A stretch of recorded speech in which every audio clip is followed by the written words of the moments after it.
नमस्कार दर्शक मित्रों, आप देख रहे हैं जीपीएमसी news 24/7 live, sponsored by Gurukripa मानव सेवा ट्रस्ट। ખેડાના કપડવંશ નગરમાં આવેલા મહાલક્ષ્મી માતાજીના મંદિરે ભવ્ય કેરીનો મનોરથ માઈ ભક્તો દ્વારા યોજાયો। વૈશાખ સુદ 11 રવિવારના રોજ તારીખ 19 માર્ચ 2024 મહાલક્ષ્મી માતાજીના મંદિરે કેરીનો મનોરથ માઈ ભક્તો દ્વારા યોજવામાં આવ્યો। આ કેરીના મનોરથના દાતા શ્રી પરાગભાઈ કિશોરભાઈ શેઠ તથા તેમના ધર્મપત્ની દ્વારા કેરીના મનોરથનું આયોજન કરવામાં આવ્યું હતું। ત્યારબાદ આ કેરીના મનોરથના દિવસે જે પણ મંદિરના દ્વારા કાર્યક્રમ યોજવામાં આવ્યા હતા તેની તમામ માહિતી મંદિરના પૂજારી તૃપ્તિબેન રાકેશભાઈ દવે દ્વારા જણાવવામાં આવ્યું હતું। સવારના 9 કલાકે માતાજીની મહાઆરતી, ત્યારબાદ માતાજીના કેરીના મનોરથના દર્શનના દ્વાર ખોલવામાં આવ્યા હતા। ખૂબ જ મોટી સંખ્યામાં માઈ ભક્તોએ દર્શનનો લાભ લીધો હતો। ત્યારબાદ ભજનનું આયોજન કરવામાં આવ્યું હતું અને માતાજીના કેરીના મનોરથના દર્શન કરી સૌ માઈ ભક્તોએ ધન્યતા અનુભવી હતી। રિપોર્ટર બાબીનભાઈ ચોસી, કપડવંશ, જીપીએમસી ન્યૂઝ 24/7 લાઈવ।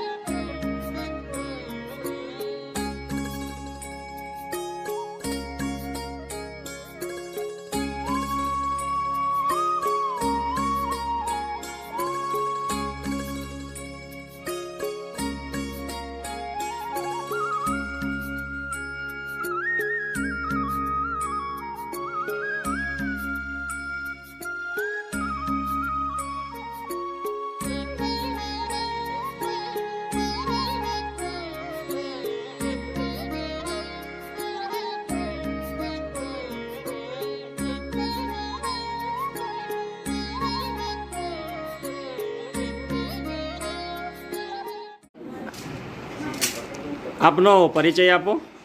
મારું નામ પરાગ કિશોરભાઈ શેઠ છે। હું હાલમાં અમદાવાદ રહું છું। મૂળ કપડવંશના અમે વતની છીએ અને મને આજે વૈશાખ સુદ 11ના રોજ મને અને મારા પત્નીને ખાસ તો એવી પ્રેરણા થઈ માતાજી તરફથી કે આપણે કેરીનો મનોરથ અહીંયા ક્યારેય થયો નથી માતાજીના મંદિરમાં। તો મહાલક્ષ્મી માતા અમારા કુળદેવી છે, પોરવાડની જ્ઞાતિના, અન્ય જ્ઞાતિ કપડવંશ છે બધાના। તો આજે એમની પ્રેરણા થઈ અને અમે હુકમને સર આંખો પર ચડાવીને આજે માતાજીનો કેરીનો મનોરથ કર્યો છે। આશરે 211 કિલો કેરીનો અમે વિવિધ પ્રકારની કેરીઓનો ભોગ માતાજીને ધરાયો છે। આપ સર્વેને વિનંતી કે આપ દર્શન કરવા આવો અને આપ સર્વે આ દર્શનનો લાભ લો।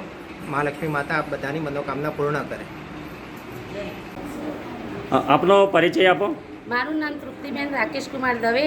હું મહાલક્ષ્મી માતાની પૂજારી છું અને હું વર્ષોથી સેવા કરી રહી છું અને મહાલક્ષ્મી માતા સામે વાવની અંદરથી પ્રગટ થયેલા છે। શ્રીમાળી સોની, શ્રીમાળી વાણિયા અને પોરવાડ વાણિયાના જ્ઞાતિના કુળદેવી છે અને વર્ષોથી આ બધા સરસ દર્શન કરે છે લાભ। અને આજે વૈશાખ સુદ 11ના દિવસે કેરીનો મનોરથ કરવામાં આવ્યો છે અને આજે ખૂબ આનંદ છે અને પરાગભાઈ શેઠ અને પૂર્વીબેન શેઠના તરફથી આજે મનોરથ રાખવામાં આવ્યો છે। એમનો હું ખૂબ ખૂબ આભાર માનું છું અને આવી જ રીતે તમે બધા ભક્તો કરતા રહો અને મને આનંદ થાય। અચ્છા, આજના દિવસના કાર્યક્રમ શું છે? સવારના આરતીનો સમય સવારે 9 વાગે આરતી હતી અને 9 થી 12ની અંદર મનોરથનો દર્શનનો લાભ છે અને 10:30 પછી હું આ ભજન મંડળ બોલાવવાની છું અને ભજન છે અને નાની કુમાસીઓને પણ જમાડવાના છીએ અહીંયા।